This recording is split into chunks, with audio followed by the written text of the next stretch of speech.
Hello বন্ধুরা, Aditi online studio YouTube চ্যানেলে আপনাদের সকলকে স্বাগত জানাই। এবার ইন্ডিয়ান রেলওয়ের তরফ থেকে চলে এলো একটি বড়সড় আপডেট। যারা নিয়মিত ট্রেনে সফর করেন তাদের জন্য খুশির খবর নিয়ে এসেছে ভারতীয় রেল। এবার টিকিট কেটে আর দাঁড়াতে হবে না ওয়েটিং লিস্টে, কারণ এবার ওয়েটিং লিস্ট তাড়াতাড়ি কনফার্ম হবে। হ্যাঁ বন্ধুরা, এ নিয়ে ভারতীয় রেলওয়ে একটি নতুন নিয়ম আনতে চলেছে।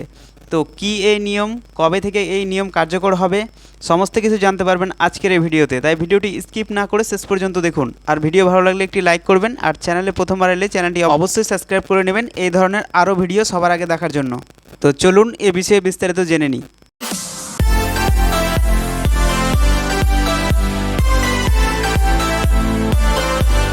তো এ সংক্রান্ত আপডেটে বলা হয়েছে, লম্বা হবে না ট্রেনের ওয়েটিং লিস্ট, সংখ্যা বেঁধে দিয়ে জানালো রেল, জালিয়াতি রুখতে নতুন পদক্ষেপ।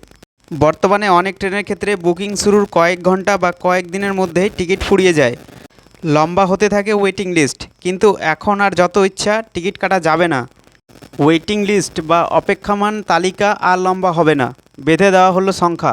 ভারতীয় রেলের তরফে জানানো হয়, সংশ্লিষ্ট ট্রেনের যে কোনো শ্রেণীর, যেমন স্লিপার বা এসি কামরায় আসন সংখ্যার 25% টিকিট অপেক্ষামান তালিকায় কাটা যাবে। অর্থাৎ কোনো শ্রেণীতে যতগুলি আসন সংখ্যা রয়েছে তার 25% টিকিট ওয়েটিং লিস্টে কাটতে পারবে যাত্রীরা।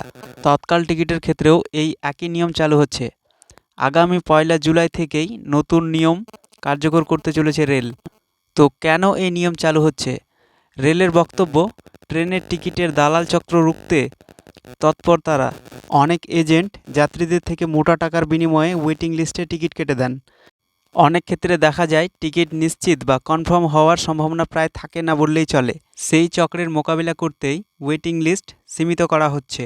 এর আগে ওয়েটিং লিস্টে টিকিট কাটার কোনো বাধা ছিল না, জোন ভিত্তিক সেই সংখ্যা নির্ধারিত হতো।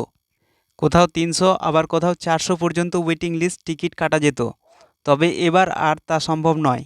জালিয়াতি রুখতে আরও কিছু পদক্ষেপ করছে রেল। বিশেষত তৎকাল টিকিট কাটার নিয়মে বদল আসছে। রেলের অধীনস্থ সংস্থা আইআরসিটিসি ওয়েবসাইট হোক বা অ্যাপ থেকে তৎকাল টিকিট কাটতে হলে যাত্রীদের আধার কার্ড ব্যবহার করতেই হবে। আগামী 1 জুলাই থেকে চালু হচ্ছে এই নতুন নিয়ম। অর্থাৎ আইআরসিটিসিতে যাদের অ্যাকাউন্ট রয়েছে, ইউজার আইডির সঙ্গে আধার সংযোগ থাকলে তবেই যাত্রীরা তৎকাল টিকিট কাটতে পারবেন। শুধু অনলাইনের ক্ষেত্রে নয়, কাউন্টারে গিয়ে যারা তৎকাল টিকিট কাটেন তাদেরও আধার কার্ড বাধ্যতামূলক করা হচ্ছে বলে জানানো হয়েছে রেলের তরফ থেকে। তো বুঝতেই পারলেন বন্ধুরা, এবার কিন্তু রেলে বড়সড় পরিবর্তন আসতে চলেছে।